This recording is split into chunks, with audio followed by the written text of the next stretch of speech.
We're checking out spoiled kids, and speaking of kids, I look like one today with my pigtails. I worked at Taco Bell in high school. At the time, we had kids' meals.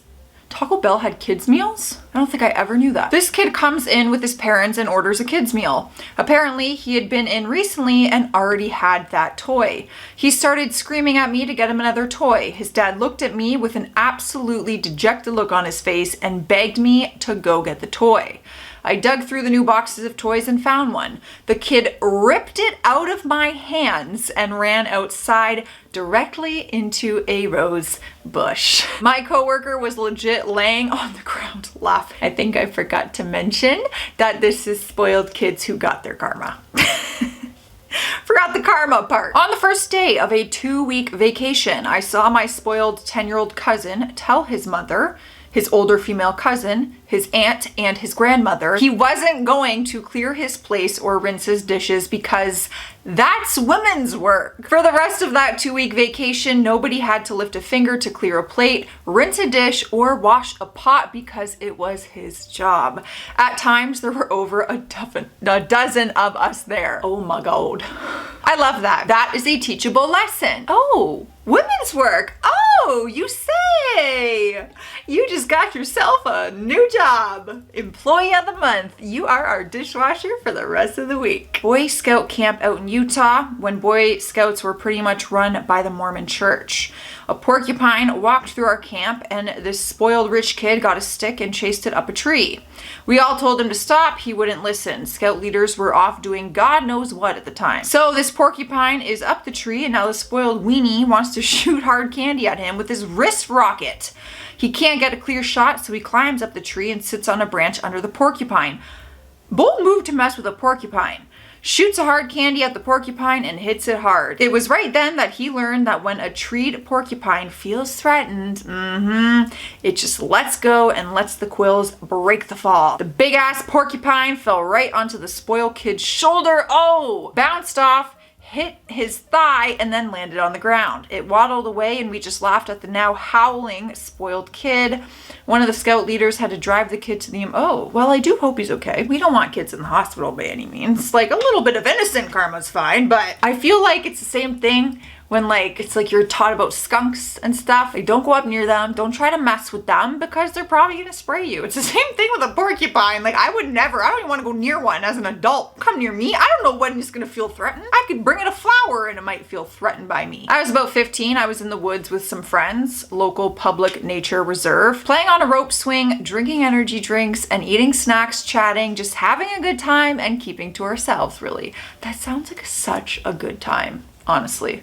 The rope swing itself was on a very tall tree hanging over what I can only explain as a miniature valley. 2 small hills, a gap in the middle, rope swing on one side, but we'll reach the other side. Then some kids came along on their bikes, maybe between 10 to 12, dressed up in tracksuits and quite mouthy. You know, the type. They told us to move along from their rope swing. It wasn't theirs. I set that thing up myself because I was like a Spider-Man kid back then. I could climb anything. Obviously, we said no, but we did say we'll leave it for them for a bit. If they want to have a go, there's no reason we can't all enjoy it. Sharing is caring. They wouldn't take that answer, so we carried on playing on the rope swing. But then they began throwing sticks and rocks at us. Didn't faze us. Next thing, one of them tries to show off and speeds down the hill on his bike to try and grab me while I swing, but his mate throws a stick at the same time and it lodges in his wheel and sends him flying down the hill. To add insult to injury, he flies right in my swing path and gets 2 knees in the ribs. Oh, completely took the wind out of him, and so they all left feeling defeated. It feels good because we did nothing out of order. The cards just worked in our favor. That is definitely a moment of karma. Like, you couldn't plan something like that. That was the universe saying, we got your back. Let's talk about having the wind knocked out of you though. That is the scariest feeling ever. Like, if you fall and land on your back and it literally, like, it takes your breath away and it's this heavy, painful feeling and you genuinely feel like you're dying. Like you're fighting for your life. I remember having that happen a few times because I used to do gymnastics. Brutal. I haven't had that happen in a long time. Knock on wood, that's absolutely not wood, it's wallpaper. This one was told to me by my parents since I was too young to remember at the time. The neighborhood bus stop for the Catholic high school was on the corner where our house sits. Sometimes when it was raining, the kids would wait right next to our house for cover. That didn't bother my parents. They had kids. They didn't want somebody else's kids standing out in the rain. What did bother them was when they realized the kids started passing the time by ripping up all the flowers around the house. Parents called the school to complain and had a nice chat with the principal. That Saturday, all the kids who used to stop showed up to replant the flowers. Replant, I should say, which they or their parents paid for. When the flowers were replanted, they got to spend a few more hours helping with our other yard work. Then the school moved their bus stop to the main road on the edge of the neighborhood. That meant about 2 more blocks of walking every day for most of them and waiting in a field with no shelter from bad weather. Well, that's what happens. That's what happens when you do things you shouldn't. I mean, classic, right? Consequences to our actions, as our parents always told us. Well, me anyway, because I was probably getting in trouble. I used to work at a pony camp. Oh my God, what a fun job that would be. I just want to be around ponies all day. That catered to rich kids from a very nice neighborhood. We would have really spoiled kids all the time. While annoying, the most frustrating part is trying to maintain authority just so the little snaps don't get themselves killed by the 1,000-pound animals. Anyways, we had a maybe 10-year-old kid from some mildly famous sportscaster one week. Kid was just downright awful. She ignored everything we told her and was mean to the other kids in camp. At one point, she started a physical fight with another girl. Oh my God. And when she felt like she was getting beaten, she started yelling, "Do you know who my mom is? I'm gonna tell her." The other kid got scared and started crying. My coworker replied, "Actually, I do know your mom and I know she wouldn't like to hear about this. Why don't I call her right now?" Little brat didn't believe her, so my coworker did. She was much easier to deal with the rest of the week. Turns out my coworker worked with her mom many times over the years. She's a professional makeup artist for TV and did her makeup more than a few times. Suck it, spoiled brat. This reminds me of, oh my God, what's her name? The spoiled girl in Willy Wonka. Is it Victoria? Anyway, she got her instant karma, and then the blueberry girl got her instant karma and turned into a big balloon. But I'm thinking, oh, Veruca. That's what it's reminding me of. This whole thing is giving me Veruca vibes. I remember when I was younger, my sisters used to say that I was like Veruca because like of her. She's a sassy one. Let's be real. You probably think I'd vibe with her, and some parts of her I probably do. But like the spoiled rich thing, not for me. I was on a flight from Washington Dulles to Heathrow. This 6 to 8-year-old kid behind me was screaming the whole overnight flight, constantly yelling at his mom for food, toys, what the hell ever. Mom was like, "Shh, honey, no, honey, shh, sweetheart," type. Finally, the mom had to get up to use the restroom. The kid starts wailing. The guy next to me leaned up over his seat, turned around and said, "Hey kid, shut the F up." The whole plane didn't clap, but we enjoyed 5 minutes of dead silence till mom came back. Yeah, I've seen situations where I feel like people wish that they could just parent someone's kid for a second, because you do have parents who are very soft-spoken and they play the good cop, being like, "Sweetheart, no. Sometimes you gotta have the authority. Your kid's not listening to you for a reason. They don't look at you as having authority over them." Hello? Oh my God, my dad could give me a look, and I would say, "Oh." When I was 11, there was this one kid in the neighborhood who was very disciplined and as a result was never disciplined. Not very, never disciplined. And as a result, got away with whatever. He loved to steal food. My best friend in the neighborhood was Latina, and as such grew up with spicy stuff and would walk around snacking on flamin' hot Cheetos and such. Kudos to you. I gingerly tried them and got used to them after a while. So soon I was walking around with my very own bag.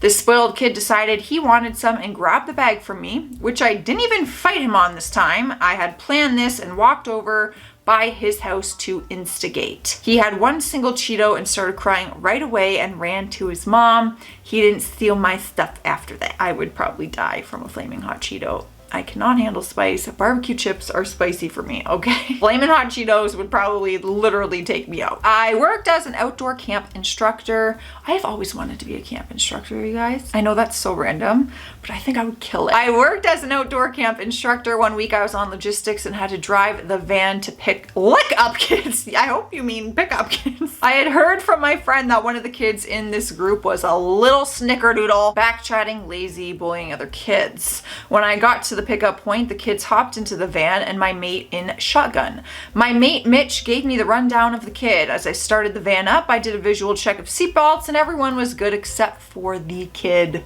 I asked, he said no. I told him I can't leave until he puts it on. So he did, and I started to leave. A minute down the road, I heard him unclip his seatbelt again, so I had to stop the van and ask him again. He put it back on. This happened one more time. On the third time, I just pulled over, turned the van off, radioed base and asked for my manager and the overseeing teacher, who was his dean, to come up and pick this kid up because he was a danger to the others in the van. That's when this kid started pleading and begging. Told him no, I already made the call. He got sent home. My mate Mitch had one of the best weeks after this kid left. Not so tough anymore. You think it's funny? Let me show you how funny. Maybe I shouldn't be a camp counselor. Because I'm a tough love type girl. With anything in life, I am that brutally honest friend. I will not tell you what you want to hear. I will tell you what you need to hear. I will say what everyone is thinking. So I want the same thing back. Be brutally honest to me. Don't sugarcoat it for me. Don't lie to my face. Tell me how it really is. You know the drill. Hydrate. This is your daily reminder. If you have forgotten about water, I think you should hydrate. We were poor growing up, like ham or cheese sandwich poor. What? Isn't ham and cheese sandwiches or ham or cheese sandwich? Like what? That's a sandwich.